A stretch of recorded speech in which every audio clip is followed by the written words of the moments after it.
Resolution number 100. Pinahirapan tayo dito ng secretary. 010100-45.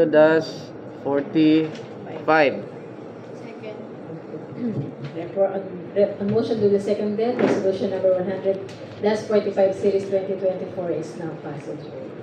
Thank you so much. Next item, Barangay Resolution number 100-46 series of 2024, a resolution expressing the warmest congratulations to the members of the Sangguniang Kabataan of Barangay Payatas, headed by SK Chairperson Honorable Bienmar Magdaraog, for being among the Platinum Awardees, pambansang sagisag ng modelong paggobyerno 2024 given by Model SK Network and the Center for Youth Advocacy and Networking on September 7, 2024 at Novotel, Cubao, Quezon City. The proponent is now recognized. Yes, magandang umaga po ito, galang-galang tagapangulo.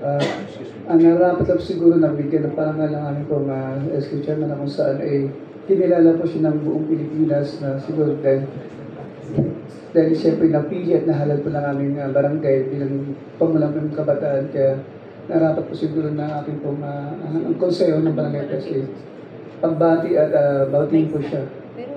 Dahil ang City Council po ay, kung hindi pa ako nagkakamali, ay binigyan po siya ng karangal at parangal. Yun lang po ang kagalang-galang na tagapangulo. Sorry. Madam Chair, dalawang questions lang. Nasaan si Juan? SK Chair? Na bibigyan mo nito? Nasa po siya, nasa seminar po yung aming pong SK. Ano sa seminar? Actually, alam niya na rin po ito dahil kasama lang po namin siya sa pagpupunan. Ayaw niyo ipakita sa amin siya. Hindi naman po. Bibigyan niyo ng award pero hindi naman nakikita kung sino yun. Sige po, sasunod po na pagpupunan ay... Mabuti pa yung dating SK Chair nandito. Isa rin po sa... Na isa na ngayon kagawad. Yes. Diba? Diba, Aling Maring? Marami din pong binigay ng karangalan sa payan. Kumusta ka na? Ano ito kasi nakalagay, memento. Ano ba yung memento? Di ba Latin to? Hindi pa ito, nahalap ko na. Hindi, nasa huli. Memento, memento. Ano kaya yan? I-google nga natin yan. Okay, Madam Chair. No further discussion, Madam Chair. I move that we approve resolution number 100-46 sa Barangay Payatas dahil po dun sa memento. Hindi na pa natin ito. Motion to the seconded, resolution number 100-46 Tanong nga, sino may gawa is nun? 2024 is now passing review.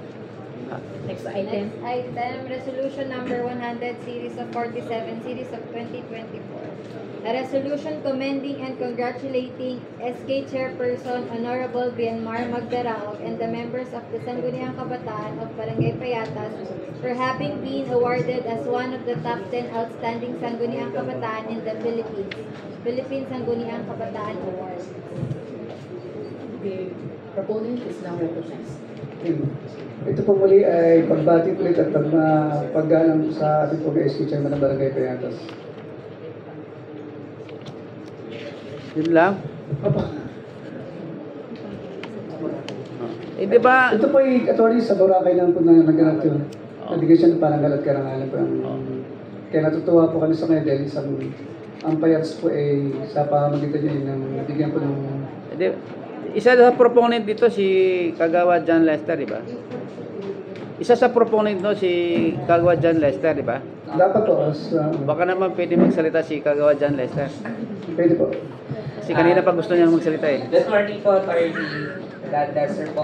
This award, this recognition po na ibinigay as teacher person. Sama yung kanya. Ito po ay galing sa Sangguniang Kabataan Awards, and out of more than 1,000 SK Council in the Philippines po, napasama po ang Barangay Payatas sa top 10 outstanding SK Council sa buong Pilipinas po, Attorney. So, ito po ay ginanap sa Boracay, Aklan, Manay, Aklan, at nakakatuwa po na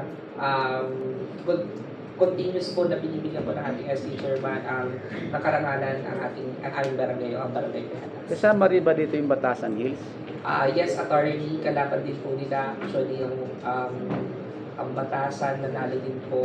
Alam ko, ang Commonwealth po. Bali po sa District 2, out of 5 barangays po, 3 po yung napasama sa Outstanding SK Council po sa mga Pilipinas. Galing. Palakpakan po natin yung District 2. Oh, mga SK chair naman ng ibang barangay. Sana ganun din.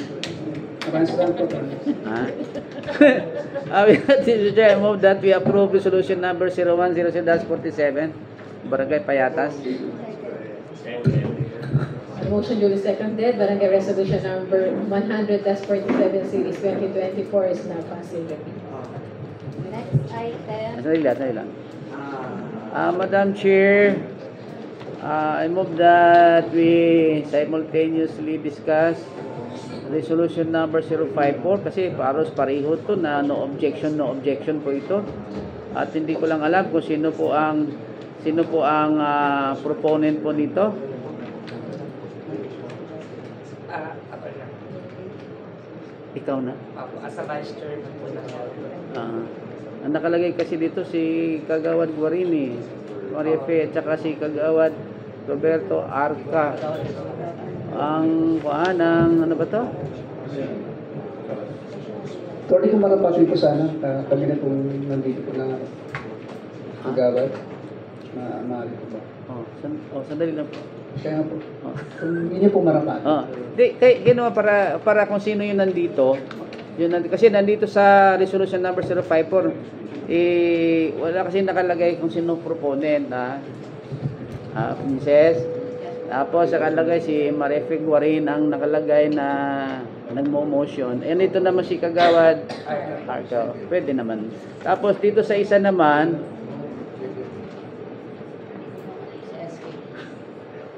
wala yung dalawa. Okay na po ba, attorney, na yung vice chairman na lang po ng committee po yung mag-defend po ng resolution. Support ang clearance. Madam Chair, sabihin ito simultaneously, omnibussly discussed, di ba? 054 and 055. Okay. Okay. The motion duly seconded. Barangay Resolution Number 54 and 55. Para mapabilis shall kasi now kaya be nakakaya sa Santo discussed Cristo kanina pa. Mhm.